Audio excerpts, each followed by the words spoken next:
Okay, so continue with our study. Please, is a screen showing? No, please.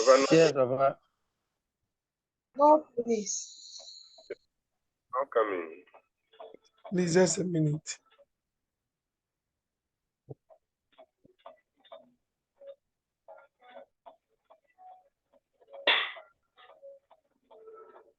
Am I showing No now? screen is blue. Oh, it's showing, okay. Is it projecting or is still?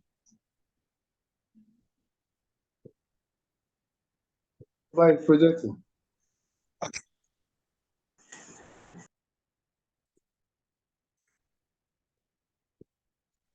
So King Xerxes the first had to call his wife, Queen Vashti, to appear before them during a festival so that he would dance before him and his guests during a feast. The queen decided not to come because she was also having time with the women. And out of pain, and as a way to discipline her and to instill discipline in the other women in the town, she was banished. So we get to hear of Esther, who was the daughter of Avihiah, and Avihiah was a woman that's the mother of Esther, according to Exodus chapter 2, verse 15. And the cousin was Mordecai, and Mordecai was from the tribe of Benjamin. So it is believed that Esther was from the tribe of Benjamin. Now,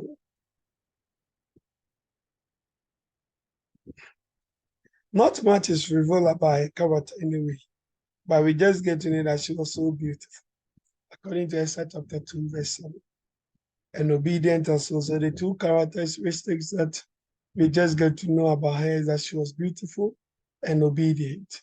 And therefore, later on, we get to even hear that she was more cooperative, especially in winning the favor of the chief eunuch's Hagar when she was sent into the harem to be taken care after, before she would be picked as a king. Now, on the night that she was to appear before the king was so much happy with her that she decided to make her the queen. But she kept her Jewish identity secret from anyone. After Esther becomes queen, her cousin Mordecai becomes involved in a power struggle with the commander or the guard commander called Haman, who is an Agagite. He was from Aga, one of the towns that Saul was supposed to fight against. Now, he was a descendant of the Amalekite king, who was an enemy of Israel during the time of King Saul. So we want to let you understand that the hatred of Haman has got nothing to do with their current issues that he was having with Mordecai. It is an old issue. When King Saul was in the family tree, the descendants of Hagar, of Haman, who were the Amalekites and also the Agagite, had been an enemy to the Israelites since the time of King Saul. So an opportunity for him arose when he realized that Mordecai wasn't bowing down before him. And then he felt like these guys are taking us for granted. Mordecai don't respect my authority. And it's there because the Jewish feels that they are strong. So he secures the king's permission to make sure that he slaughtered the entire Jewish nation. Instead of just handling Mordecai alone, he extended it to the entire nation. And that's why sometimes we say that even one person's sin, like Achan, can wipe away the whole family. And then the annoyance of one person can even affect a whole nation or a whole family. A typical example is when we get to know the US attacking Libya because of Osama. I hope we get just one man. So they attack. So a date was set, Adar 13th. And this Adar 13th was supposed to be the festival of the Purim. And that when they were delivered, they decided to have the festival of the Purim. We'll talk about this festival later in our subsequent study. When Mordecai learned of Haman's plot, and Haman had planned even to kill Mordecai, kill the Jewish, so he has even put a pole down, set it ready, so that he just get to wash off. He decided to go to the palace to inform Esther. He was weeping and clothed in sackcloth to show a sign of sorrow. At this point in the story, Esther's character comes to the fore. When she first learned of Haman's plot and tried to kill the Jewish people, in fact, she was helpless because there was nothing she could do. On the pain of death, she decided to approach the king. And during their days, the king will have to summon you before you go before him, or he has to be holding his golden rector. And that was what we saved you. So what happened? He asked them to fast to support him, and they fasted, the whole Jewish community. And when she appeared before the king really received her well, and then he had the golden rector to be able to make sure that she was saved. Now, what happened? Esther did what she could, and then, even going there, she was contemplating, it was a decision. Mordecai has to insist on her going. So there's a popular quotation that I put in here, which is one of the things that I enjoy reading, especially when people want to put fear in you. When you're going there, it is like this. So when you're being posted to that, and after that, I will go to the king, though it is against the law. If I perish, I perish. So after that, I will go to wherever I'm being posted, even though it is not pleasing to my ears or to those who are hearing it. If I perish, I perish. If I survive, I survive. But may the Lord's work and purpose prevail. That's all. I just go, and that's all. So what happened? We get to know that the king accepted to go on a dinner date, a banquet prepared for him and Haman. First day, second day, third day. But it was at a point when he was being asked, oh, then there was the second, I thought it was the third, the second dinner that the king asked what it was all about. And then the plan of Haman was unmasked. Then she had to reveal her real identity for the first time. And then what happened? Haman was put on the same pole he had mounted for Mordecai. On the side, that's the very same date, the Jewish were also asked through another decree by the king to defend themselves when they are being attacked. And what happened? Victory became theirs. And we see them killing their enemies, great success in chapter 7 to chapter 9. So the major event became King Xerxes, as I said, displays about the conduct of Queen Vashti, disposes her, and then start the choice of replacement. Mordecai, Esther's cousin, in chapter 3 to chapter 5, refuses to bow down to Haman. And we get to know the furiousness that Haman treated this issue, trying to take the life of Mordecai and even the whole all the Jewish people. So chapter 6 to chapter 8, we get to know on the second day of the banquet, Esther tells about the plot. And the king honors Mordecai because previously there had been people who had wanted to assassinate the king. And it was Mordecai who heard it and then decided to inform the king. It is so interesting that on the day that the king was finding a way to reward Mordecai, that was the very day that they also got to know that Haman was planning to kill him. So the Jews now receive authority to kill their enemies in chapter 9 to chapter 10. And then that was the time that they had the Purim, the festival of Purim. Brethren, it's quite short today, but that will end the historical books that we are left to go. Any question up to this point?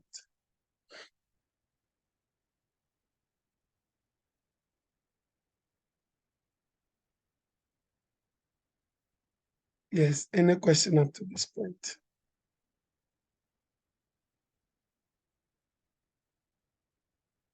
No question.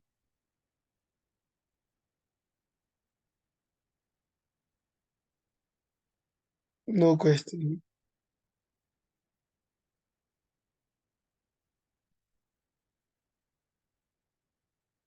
Hey, hello. Hi, Baba. Hello, Papa, we are here. Hi, Papa. Ademubu esimi ana mapo ntem no. Papa, you you. Oh, Papa, question number. Papa, I have a question. yes, please go ahead. Yeah, Papa, you said the southern kingdom was captured by the Babylonians, Yes, and then the northern kingdom was captured by, I didn't hear that well. Is it Assyrians. Assyrian? Assyrians. Assyrians, okay. Yes. Mm.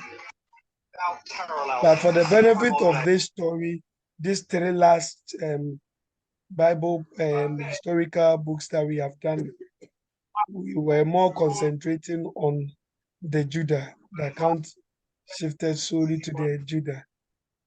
Okay. Yes. The Assyrians were not seen today. It was the Judeans who were the account concerned. Okay. Thank you. Okay. Please, any more questions? Yes, Papa, please. Hello, Papa. Yes, please go ahead. Yeah. Please, in your presentation, you said Ezra, Nehemiah is a continuation of Ezra. So why then Yes. the division, please? Oh, it's something we call canalization. Now, and that one, it is not really in some of the things that we are going to, you'll be asked actually. Is that one when you get to Okay. Unity or SM, when you're doing the theology, you'll be taught how, the canalization has to do with picking all the books together and deciding which one will be in the Okay. Bible and which one will not be in it. Mhm. There are some of the books that were left and used. You know that we have the Maccabees. I don't know whether you've heard about those books before. We have the Maccabees. We even have the, Yes. when you get the New Testament, we even have the Gospel according to Thomas and the rest. There are a whole lot of books that were rejected. But there were some of the books that have to be split. Like, let's take it that First and Second Samuel, for instance, were one book, but they were splitted along the line.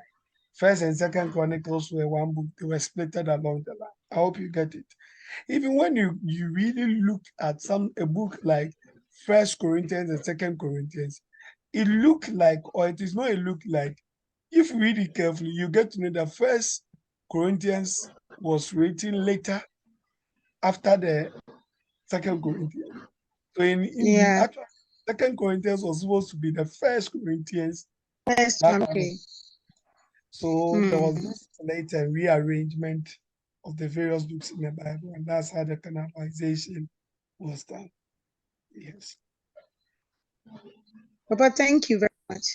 Papa, Yes. Papa, my question is, why should they reject those books? Oh. Baba, this one do not come in the exams, but let me try to find a simple way just to answer it. Now, there was, I don't know whether to go over to bring this. There was this what we call the Nancy decree. Hey, Papa, I can't hear you again. Oh. Okay, can you hear me now? There was the Nicene decree. So even this, Yes. the Apostles' Creed, when you take our book, I think I Yes, don't sir. know whether is it a liturgy book. No, you get the Mm, Nicene Creed in it. I don't know any of you have mm, come across it. It's in Yes, mm, Papa. our books. yes, sir. So it was during Yeah. the Mm, Nicene gathering where all the bishops and everyone was there that you have to review what they will call as the Bible, the Christian, because it was the Jewish had taken up to a point. There's only 13 books in the Jewish Bible. Do you mm, get it? Yes, and it has to be with the the 5 books and then the history up to Esther. That's all. The historical books, they are done. mm. So they needed to see how the other books that were also there would be beneficial to the Christian faith. Because there were so many books, there were so many things that they were finding out.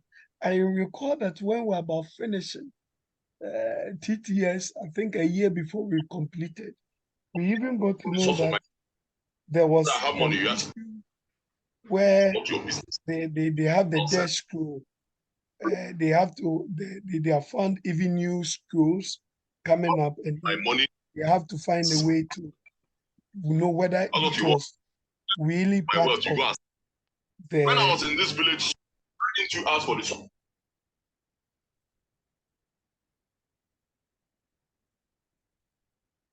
So the point is that all those things were part of the new findings of Bible materials that were coming up, but they have to be a cut. So when you go, those who be going to TTS, for instance, I pray you meet somebody like Reverend Dr. I think she's now Professor Biakoto, and she.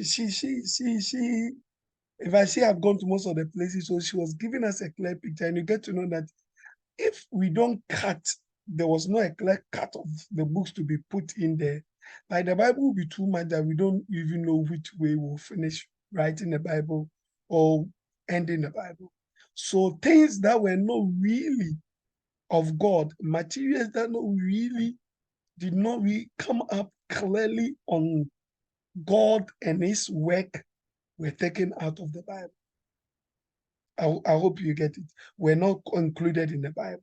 So they have to come up, set up, and put the whole things that were supposed to be put together into, because people were coming up with things.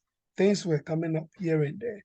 As I said, there are so many books. So when you take Okay. the Catholic Bible, for instance, it's more than Yes, sir. our Bible. The Catholic have the Tobiah, the Maccabees, and all those things as part of their Bible. And that's how. And to be sincere with you, Mm, when you take the Catholic Bible, when we are done with Malachi, and then you get to Malachi, between Malachi and Matthew, there's a big over 400 years interval. You get to know that in the time of Malachi, we're still talking about tabernacles and those things. But in this, we get to hear about synagogues in the New Testament. I don't know whether you get it. In the Old Testament, we don't know anything about synagogues and those things. And it is through those Maccabees and then the Tobiah, those books, that you get a link up.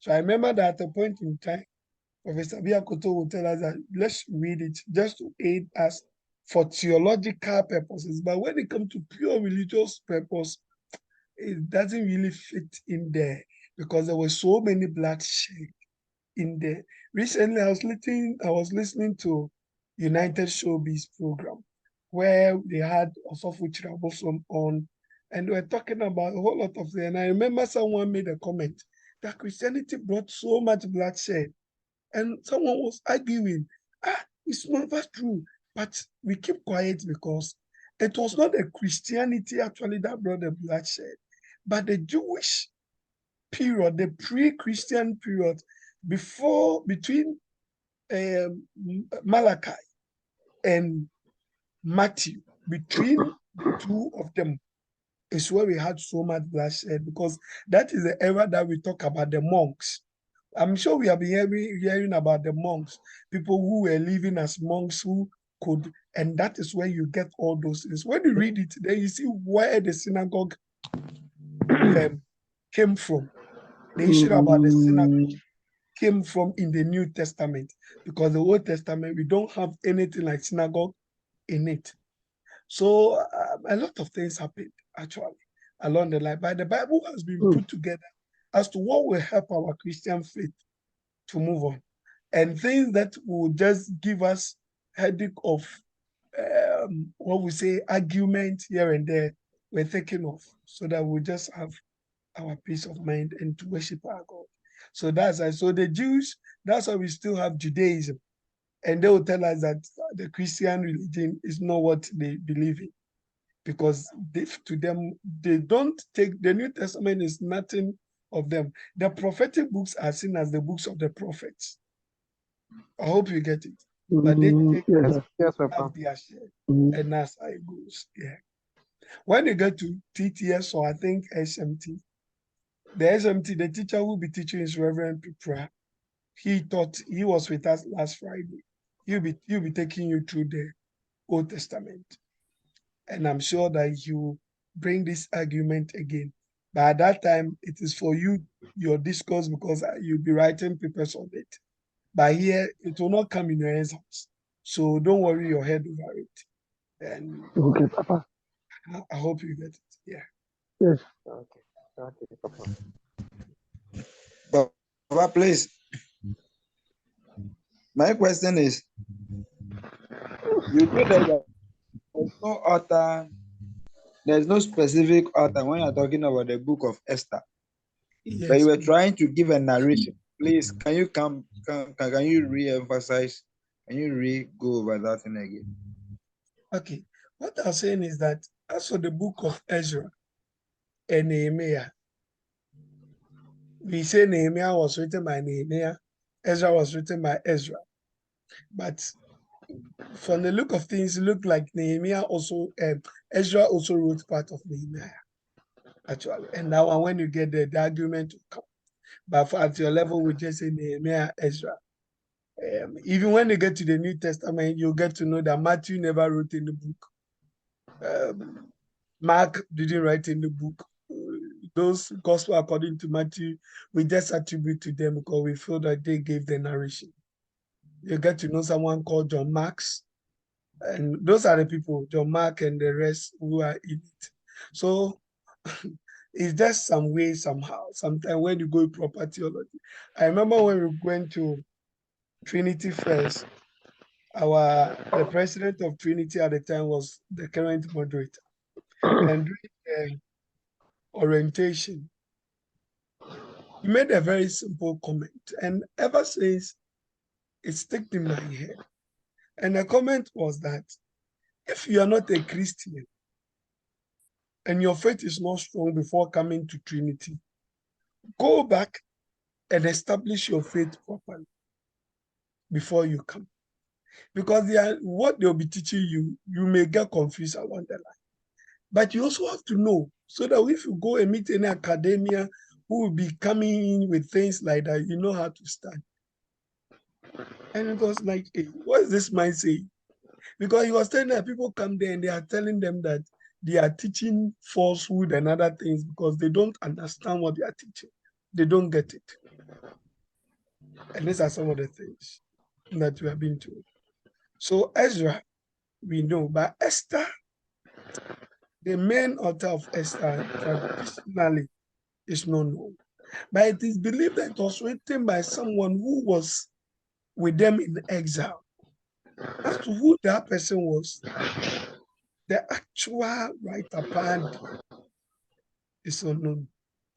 So far, we've heard commentaries and arguments here and there as to people they think they should be, but sincerely speaking, to be fair to you, The main altar is unknown.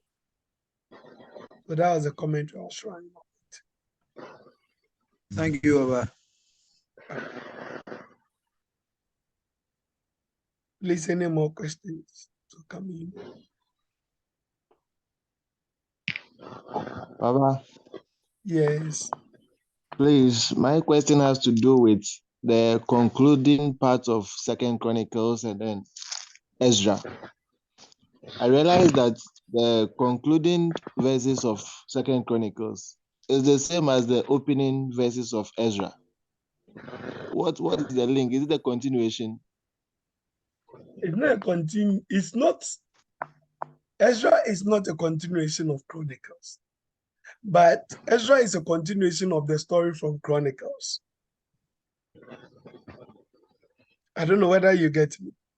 Yeah, I get it. Unlike Nehemiah, which is a continuation of Ezra, which is just a direct continuation. I hope you get it. When you take Chronicles, it is not like a direct continuation of Ezra.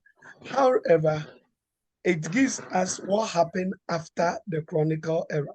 The Chronicle actually, is, if you read the Chronicles, the book, the First and Second Chronicles, it is a mixture of First Samuel, Second Samuel, First Kings, Second Kings. I don't know whether you are getting me. It's a mixture. Getting you, Papa. What happened in between? They give details. It's like having the constitution of the PCG and going for the manual of order. I hope you get it. The constitution is there, but the manual of order gives you extra information. That is how First and Second Chronicle is for, let's say, the First Samuel up to Second Kings. So the Ezra continues the story as to what happened after the split. The conclusion of Second Chronicles, it concluded on what happened in Judah. And Ezra is also talking about Judah. If you look at what we have done, all the other historical books, the three of them were all talking about Judah. So the concentration is not shifted to Judah. Can someone tell me possibly why that could happen? Possibly why that could happen?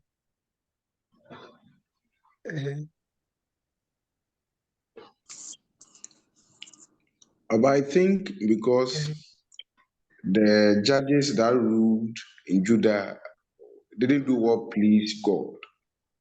So the people were led astray or something.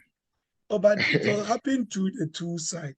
There's something that the story, that though it is not stated clearly, but if you look at the whole story and continuation, how it is being led, it's leading to something.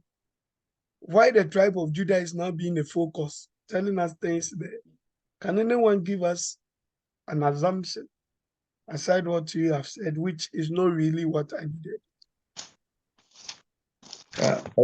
It's because the Israelites were a mixture of so many tribes, where they call them the Gentiles, and the Jews were seen as the holy people. That's why the story always followed them. But the Gentiles were neglected, because when you go to the Exodus, God has already told Israel that they shouldn't move with the Gentiles. So there was nothing they need about the Gentiles. In fact, this is your ideology. I'm just wondering how you got it, but it's far from it, crap. Okay, Papa, let me come again. Papa, come. Okay, my brother should talk first. Papa, so, Papa, I think because God had destined that the Messiah should come from. Papa, it's okay. Exactly. When I meet you, what shall I buy for you? I'll buy you koliko. Where you know koliko? Yes, Papa. I'll buy some for you. Basically, if you look at it, the story was not interested in Ishmael's line. Do you get it? The story is not Okay. interested in there was Ishmael, there's Esau. The story is not so much interested in Esau's line. At every point in time, the story seems to be narrowing to where they want it to be leading to. I hope Okay. you are getting me. So Yes, we Yes, get Papa. to Papa. know what is happening with Jacob's children, and then it's a split. The Messiah is supposed to come, so now the story still continues with the where the Messiah will be coming from, so that you because we can't get everything in the Bible, so that it will narrow us to what we need to know and how we need to live our lives. I don't know whether you get the line now. So when we talk Yes, about I Papa. understand.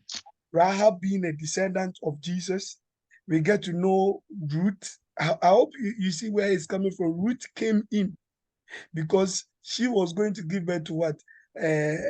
Was it Jesse and Obed? Do you get the scenario? So now the story of Ruth will have to Yes. now come and fit into it so that we get to know Ruth.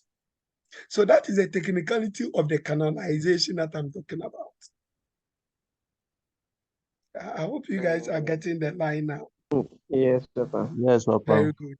So Rahab will have to fit into the story because Jesus will be coming out from the descendant, and therefore Boaz will have to come in with Ruth story so that we get to know where those David's descendants are coming from. So there's a little kind of putting it together. If you put it together, you see that the line is this straight like that out to Jesus Christ. That is how the whole thing has been done. I see.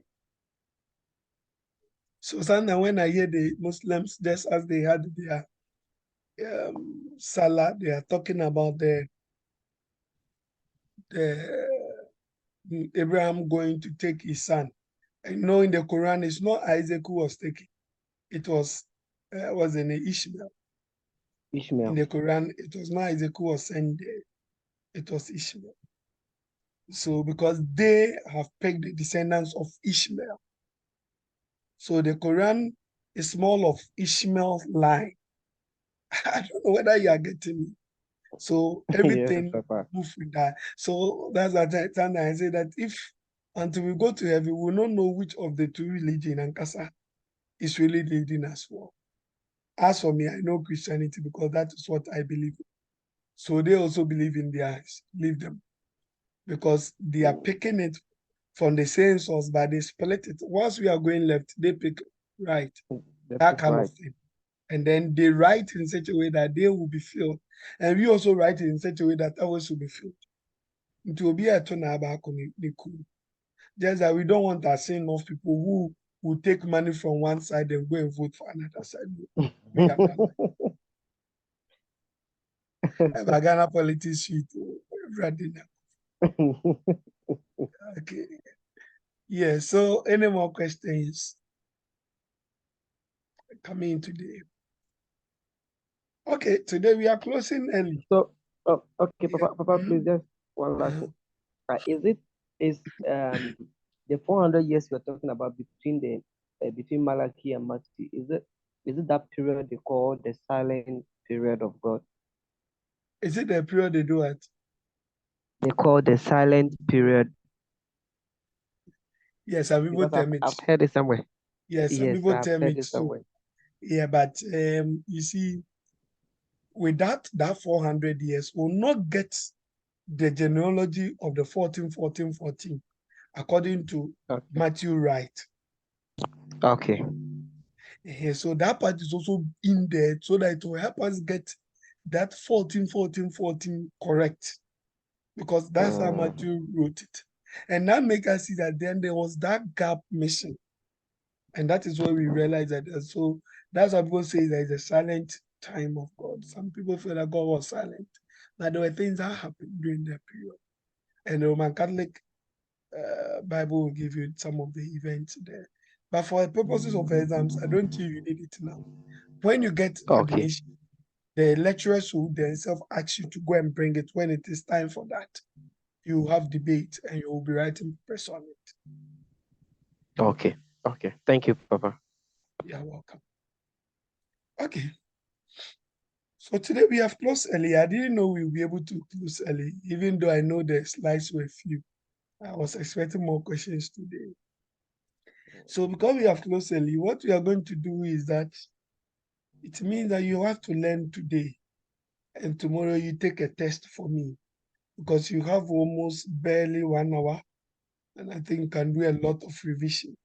So all that we have done so far, tomorrow you take a test, and please don't tell me you won't come. You will come. Yes. So prepare We yourself will. for the text. Papa, you will come. You will come. Yes, You will prepare not run yourself away for from the the test. test. And then before, I don't know whether I'll put it during the day or I don't know the time, but prepare yourself for some few questions. It may exceed what we have done. It may even be a past question that you'll be asked to solve. So just prepare yourself and then Okay. at least go over some few things. And then tomorrow you answer these questions. Papa, Okay, yes, our time is almost up. some of us are now going for our district interview. Any tip for us for the road this week? So what is going to happen is that when the link goes off, let's reconnect, because I saw it was 1 minute. So I was just trying to wrap it up within the 1 Okay, minute. Papa. But since there's a new question, when it goes off, let's reconnect so that we answer it. And then Okay. we go. As much as possible, it's not only about knowing the Bible, we also want you to pass the various interviews so that you can sail through. Failure in any of them means that you are out. And Yes. we are born winners, so we have to win.